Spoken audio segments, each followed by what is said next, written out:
Boa noite, a paz do Senhor Jesus, amém? Muito bom estar aqui com vocês nessa noite,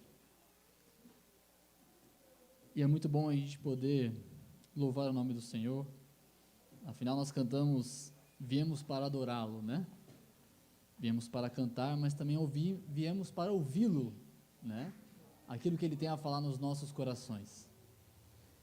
E hoje, eu quero compartilhar com vocês algo que é uma reflexão que veio no meu coração no dia de ontem. Eu tenho um costume de, enquanto eu faço minhas tarefas no dia a dia, eu gosto de estar ouvindo alguma coisa ao mesmo tempo. Eu não sei se você é assim também. Mas eu cheguei ontem depois do serviço, cheguei em casa e minha esposa já me recebeu com uma tarefa bem grande. Vamos dobrar as roupas do quarto. Só que não é as roupas que do dia anterior ou da semana passada, da época de que nós chegamos de viagem, né? Então, era uma multidão de roupas mesmo. E eu falei, nossa, eu vou estar mexendo nessas roupas, dobrando todas elas e guardando no armário, enquanto isso eu vou ouvir alguma coisa, né? Então, abri a internet, vi um vídeo lá, e o tema já era suficiente para mim querer clicar em cima. O vídeo era bem polêmico, era, Deus existe? E na capa tinha um pastor, um agnóstico e um ateu, e eles iam conversar por volta de umas 2 horas a 3 horas sobre esse tema. Eu falei, bem, é mais ou menos isso que eu vou demorar para fazer tudo isso mesmo, então eu vou apertar o play, né? Apertei o play e comecei a assistir. E naquela conversa, o que mais me chamou a atenção foi um momento assim da discussão entre o ateu, o agnóstico e o pastor a respeito da existência de Cristo, a existência de Deus e tudo mais. Certo momento, quando estava no final de toda a conversa, uma pergunta foi feita para cada um deles, e a pergunta era a seguinte: o que seria necessário acontecer para que você deixasse de ser um ateu? E para o pastor a pergunta era ao contrário: o que deveria acontecer que fosse suficiente para que você deixasse de ser um crente? E ali, né, meus olhos se esbugalharam naquele momento, e eu queria ouvir a resposta. O ateu falou algo parecido do tipo, se Deus se aparecesse, desse para a gente estudá-lo, não de uma forma que ele aparecesse e fosse embora, mas se aparecesse e ficasse para a gente estudar. O agnóstico falou assim, eu tinha que ter algum sentimento que me levasse para Deus, uma vontade para me levar a Deus, e claro, eles estavam numa mesa com um monte de balas, ele falou assim, se essas balas subissem de uma forma tremenda, e caíssem e escrevessem assim, eu existo, talvez eu acreditasse, né? Esse tipo de coisa que ateu normalmente diz, né? E aí chegou a vez do pastor, e o pastor disse o seguinte, um pastor que eu tenho muito respeito e gosto muito, e por isso que eu cliquei no vídeo, ele disse o seguinte, bem, se, para mim deixar de ser crente, se o Novo Testamento fosse refutado como histórico, deixasse de ser histórico como eu acredito, então a minha fé seria grandemente abalada. Em outras palavras, o que ele está dizendo se aquilo que está registrado no Novo Testamento fosse tirado, fosse provado que não foi o que aconteceu de verdade, a fé dele seria abalada, talvez ele até perderia a fé.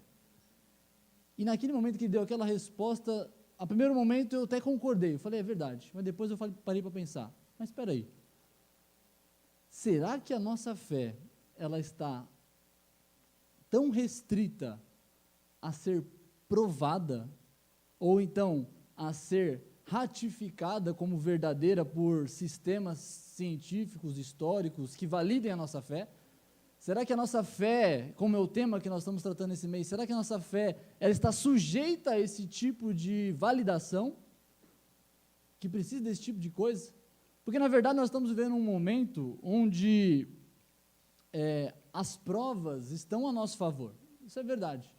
Hoje nós temos a arqueologia que nos ajuda a entender muitas coisas que aconteceram no mundo bíblico e provando que foi, de fato, histórico, principalmente o Novo Testamento. Nós temos aí uma série de entendimentos filosóficos que nos ilustram e nos ajudam a entender como a fé cristã ela é razoável. Na verdade, ela faz muito sentido. Nós temos uma série de arcabouços filosóficos e acadêmicos que garantem a nossa fé como algo precioso. Mas houve épocas na história da igreja, há pouco tempo atrás, na verdade, que não tínhamos essas provas. E eu falei para minha esposa ontem, assim, questionando, E como é que essas pessoas, nessa época que não tinha prova nenhuma do que nós temos hoje, não tinha razões suficientes como nós temos hoje, não tinha todo esse amparato que nós temos hoje para a nossa fé, elas mantinham a fé? Como? No século XIX, no tempo do Iluminismo, a fé e a Bíblia foram colocadas de lado, por muito tempo. Por muito tempo ela foi colocada como um mito. E esses cristãos que sobreviveram e deram continuidade a esse legado, como eles conseguiram permanecer na fé, se a fé deles dependia da validação desse tipo de coisa? E então eu fui para um texto que eu já havia meditado e já havia pregado sobre ele, que nos ajuda a ilustrar um pouco sobre isso.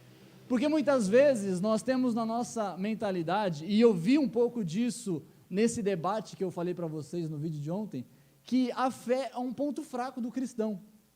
Como se a fé fosse um ponto que a gente tenta colocar só nas coisas pormenores, mas na maior parte a gente diz assim, não, isso aqui não é fé, isso aqui é fato. E assim por diante. E a pergunta que eu faço é, será que a fé é um ponto fraco meu e seu? Será que a fé é um ponto que nós devemos tentar esconder e talvez tentar trazer mais a razão do que a fé? Será que existe realmente esse ponto fraco em nós? Será que nós precisamos entender para crer ou será que nós precisamos crer para entender? E eu quero falar com vocês um pouquinho disso nessa noite, com base no que a Bíblia tem a nos dizer. Porque no passado existia uma seita chamada gnosticismo. Você não precisa gravar esse nome, mas a palavra gnosis no grego significa conhecimento, né? E os gnósticos, essa seita que acreditava que existia um tipo de conhecimento mais elevado do que todos. E esse conhecimento ele era tão especial, tão particular, tão único e especial, que quem obtivesse esse conhecimento, ele era salvo.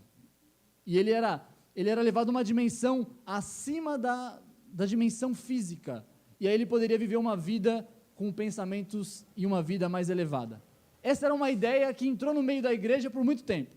No final do primeiro século e principalmente no segundo século, foi algo que foi veemente combatido pelos pais da igreja, porque ela infiltrou dentro da igreja e muitos cristãos começaram a pensar nisso, achando que para serem salvos eles precisavam ter algo especial, algo que fosse acima do que a fé, algo que fosse um conhecimento. E hoje em dia nós temos esse neognosticismo, esse novo gnosticismo entrando no meio da igreja. E eu fico preocupado com isso. Porque, na verdade, a gente deve ter a razão faz parte disso. Eu fico muito feliz que isso tem se desenvolvido muito na nossa geração. Fico feliz de nós termos um seminário teológico aqui na nossa igreja. Fico feliz de muitos irmãos, cada vez mais a igreja se engajando em temas acadêmicos e que levem a fé a um nível mais compreensível, de forma humana e racional. Mas será que é só isso que a nossa fé precisa? Será que é só a razão? Será que é só o rigor acadêmico que nós precisamos? Ou será que existe algo mais importante, que nós precisamos começar a ter mais, vamos dizer assim, mais afeto e mais, como posso dizer, orgulho de ter, que é a chamada fé. E eu quero falar com vocês disso a partir do texto do Evangelho de João, no capítulo de número 3. O texto do Evangelho de João foi escrito pelo apóstolo João, e ele tinha um princípio, na verdade um propósito com a escrita. O propósito dele era refutar o gnosticismo que estava entrando na igreja. E para isso ele conta uma história que ele viveu junto quando ele observava Jesus de perto. A história do diálogo entre Jesus e Nicodemos. Abra sua Bíblia em João, no capítulo de número 3. Eu quero ler essa história com você, para que nós venhamos refletir sobre esse princípio. João, capítulo de número 3. Quem achou, diga amém. Não vou nem falar outra parte, porque todo mundo achou, parece, né? Então vamos lá. Versículo de número 1 diz assim: E havia entre os fariseus um homem chamado Nicodemos, príncipe dos judeus. Esse foi ter de noite com Jesus e disse-lhe: Rabi, bem sabemos que és mestre vindo de Deus, porque ninguém pode fazer estes sinais que tu fazes, se Deus não estiver com ele. Versículo 3. Jesus respondendo e disse-lhe: na verdade te digo, que aquele que não nascer de novo, não pode ver o reino de Deus. Disse-lhe Nicodemos: como pode um homem nascer sendo velho? Porventura pode tornar a entrar no ventre de sua mãe e nascer? E Jesus respondeu: na verdade te digo, que aquele que não nascer da água e do Espírito, não pode entrar no reino de Deus. O que é nascido da carne é carne, e o que é nascido do Espírito é Espírito. Não te maravilhes de ter dito: necessário vos é nascer de novo. O vento assopra onde quer, e ouves a sua voz, mas não sabe de onde vem, nem para onde vai. Assim é todo aquele que é nascido do Espírito. 9. Nicodemos respondeu e disse-lhe: como pode ser isso? Jesus respondeu e disse-lhe: tu és mestre e não sabe essas coisas? Na verdade te digo, que nós dizemos o que sabemos e testificamos o que vimos, e não aceitais o nosso testemunho. Se vos falei de coisas terrenas, e não crestes, como crereis se vos falar de coisas celestiais? Ora, ninguém subiu ao céu, senão o que desceu do céu, o Filho do homem que está no céu. E como Moisés levantou a serpente no deserto, assim importa que o Filho do homem seja levantado, para que todo aquele que nele crê não pereça, mas tenha a vida eterna. E agora o versículo mais conhecido: porque Deus amou o mundo de tal maneira que deu o seu Filho unigênito, para que todo aquele que nele crê não pereça, mas tenha a vida. Amém? Abaixe sua cabeça, vamos orar. Bendito seja o teu nome, Senhor.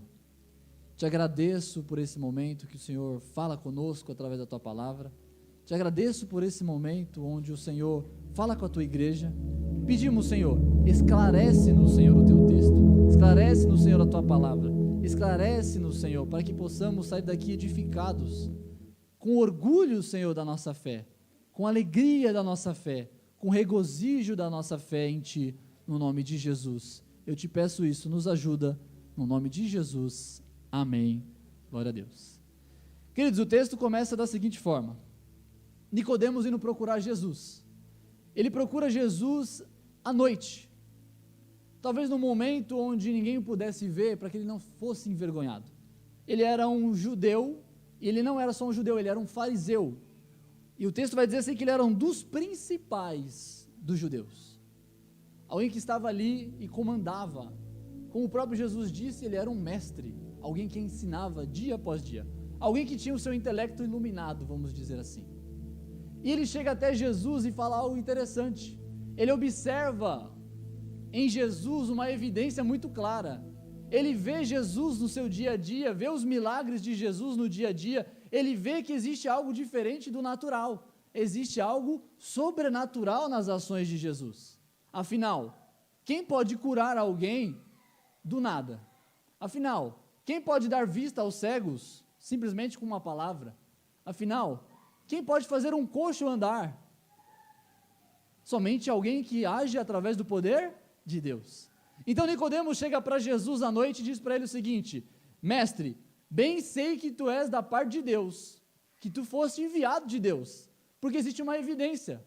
Ninguém pode fazer essas coisas sem que de Deus seja enviado. Ele tem um raciocínio lógico, ele tem uma evidência muito forte da sua fé. E agora a pergunta é: por que então Nicodemos não era discípulo de Jesus? Se ele tinha essa evidência tão clara na sua mente, se ele pôde tocar Jesus, se ele pôde ver os milagres, ele tinha todas as evidências suficientes que todos os ateus na nossa geração pedem para ter, por que ele não se converteu a Jesus então? Por que ele foi procurar Jesus à noite então? Porque nós ficamos pensando dessa forma, né? Eu fiquei pensando ontem, passou pela minha mente rapidinho, quando o ateu disse assim: é só essas balas escreverem eu existo e que eu vou crer. E eu falei assim, bem que Deus podia fazer isso agora, né, nesse momento. Para quem andou sobre as águas, amontoar um monte de bala em cima da mesa não é muito difícil, não é verdade? Mas a questão é a seguinte, será que depois de termos essas evidências e essa clareza de Nicodemos, será que ela é suficiente para nós crermos? Será que basta nós entendermos para crermos? A resposta está aqui, no texto. Não.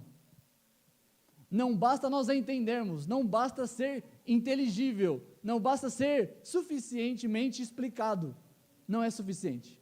Tanto é que Nicodemos, ele não era um crente. Ele só viu uma situação que era clara. Ele só pode ter vindo de Deus. E aí Jesus vira para ele e diz o seguinte, veja o versículo 3. Na verdade te digo, que aquele que não nascer de novo, não pode ver o reino de Deus. Se Nicodemos achava que ele tinha visto o reino de Deus, porque ele tinha constatado os milagres e o acontecimento sobrenatural e uma conclusão de que Jesus tinha vindo de Deus, ele estava equivocado. Estava equivocado por quê? Porque o reino de Deus ele não pode ser visto simplesmente pela ótica da razão. A razão ela não é suficiente para ver a Deus. Ela não é suficiente para nos levar ao céu. Ou melhor, a razão e as evidências que nós temos, elas não são suficientes para nos levar para o reino de Deus. O reino de Deus é muito superior a isso. Por isso que Jesus diz o seguinte, se você não nascer de novo, você não pode ver o reino de Deus. Em outras palavras, o que você viu é algo natural. Você não viu nada além disso, porque a sua razão, ela te limita. E então Nicodemos questiona, porque na verdade Nicodemos ele está preso a uma coisa chamada lógica. Precisa fazer sentido. As coisas precisam ser entendidas na minha compreensão, no meu cérebro, no meu entendimento. Então, depois de Jesus falar que ele não poderia ver o reino dos céus, então Nicodemos questiona com a sua razão sofisticada de um mestre. Ele diz no versículo 4, como pode um homem nascer sendo velho? Porventura pode tornar a entrar no ventre de sua mãe e nascer? Olha, Nicodemos leva para o lado objetivo. Como é que eu vou nascer de novo? Se eu já sou um homem adulto formado, pode eu voltar para o ventre da minha mãe e voltar a nascer? Isso não é replicável. Isso não pode ser constatado. Isso não pode ser acontecer. O que Jesus está falando não faz sentido. O que você está ensinando não tem lógica. Até então eu dizer que o Senhor veio da parte de Deus é lógico, mas agora dizer que eu tenho que nascer de novo não é lógico. Então Nicodemos tem ali na sua frente uma barreira limitada simplesmente por ele achar que com as evidências ele podia ver o todo. Simplesmente pela razão ele poderia crer, mas não poderia. Então Jesus o admoesta e